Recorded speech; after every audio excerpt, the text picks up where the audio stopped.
It's all filthy. Hey, what's up guys? This is Ari in the Air. Welcome back to the channel. Stoked you're here. Today I want to tell you about the most dangerous intermediate mistake that I've been seeing.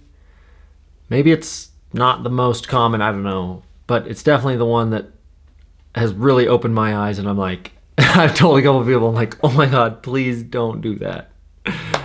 You want to know what it is? Okay, subscribe, become a patron on Patreon. That enriches my life a lot, and I'll tell you what it is. Here we go.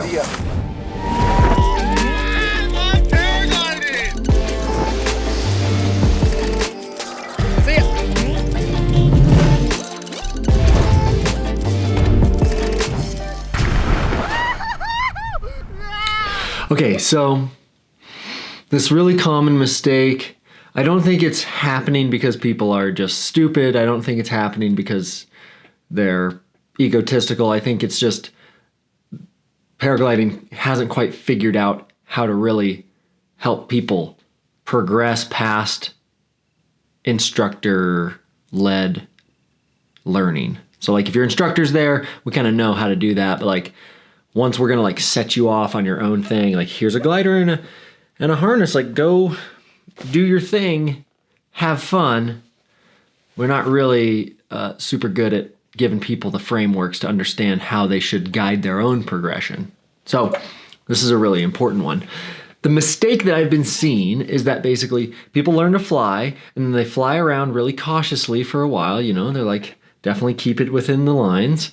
And then as they start to want to try new things, they ended up doing those new things, whether this is small wingovers, whether this is a 360 turn, whether this is a little bit of a spiral, whether this is, you know, anything new that you haven't mastered, that you haven't practiced a ton,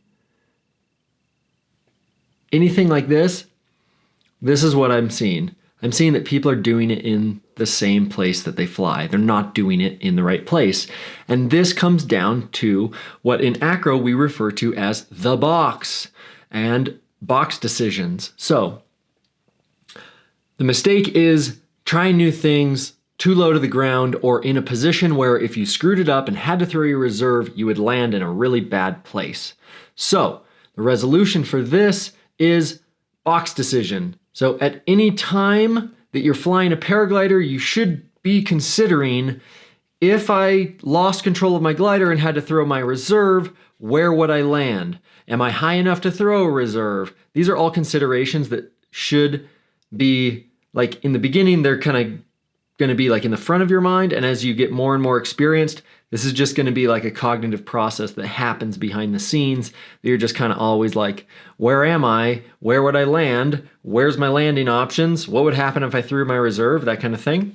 So, and furthermore, we talk in acro about a box, which is, okay, I'm about to do a maneuver. If I screw it up and throw my reserve, where do I land?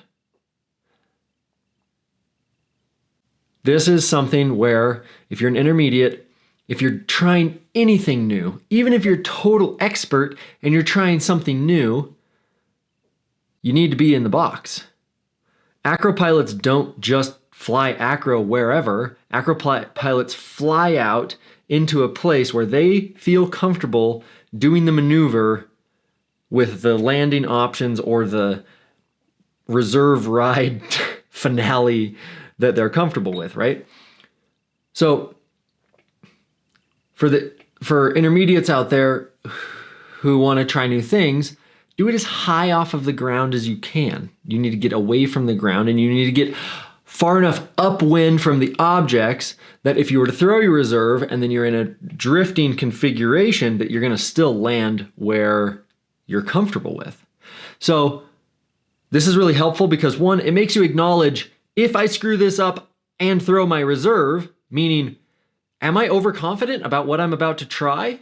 You should probably consider the reality that you might screw it up and throw your reserve, or you don't know what the fuck you're doing, and you probably shouldn't be building up a bunch of courage to try it, especially not over the dirt.